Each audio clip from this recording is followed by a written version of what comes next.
Advocate Fadzai Maere ndiye ari kuonekwa kunzi aiwa she's the man of the match panguva ino nyika yeZimbabwe.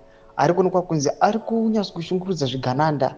Vanhu vaizi vachitandanisa vana Nick Mangwana ende vana Nick Mangwana vanga vasina kana sei navanga kuataka vana Kasukuwere nana Tagwirei. Panguva ino panyatsoratidza kuti aiwa Advocate Fadzai Maere ndosaka aiwa vaizombotandaniswa muparliament noda kuti vanenge vanyatsa kubaya panodzimba mwoyo.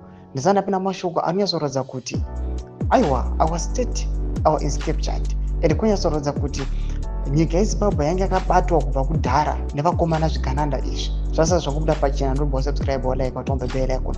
Pana patona kuti right tinda painde Fadzai Maere pane post yakaitwa musi 3 February 2020 yamuri kuona iyi yeZim Live yakanzi the president is definitely not captured. There is no one right now who has the capacity to capture that man. Tagwirei has no capacity to capture that man.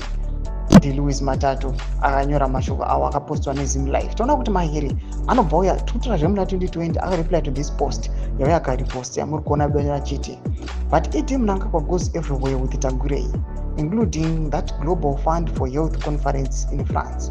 What does Tagwirei know about health? Question mark. What is his role in the government? Question mark.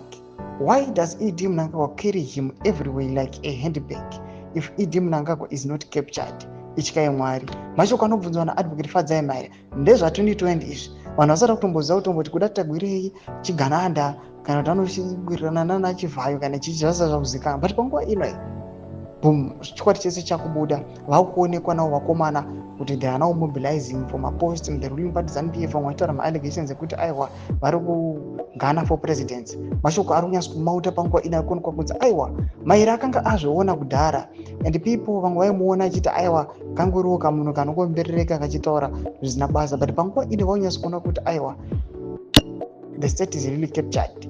Eti chokwadi ndo chiri kubuda pachena kuti aiwa zvigananda zvakabata. Mbotisa mafungiro enyu muri pamusoro penhau iyi yamuri kuona Maere aiwa ari kuvashaisa hope. Pinda comment section metudza mafungiro enyu. Subscribe or like, hit on the bell icon.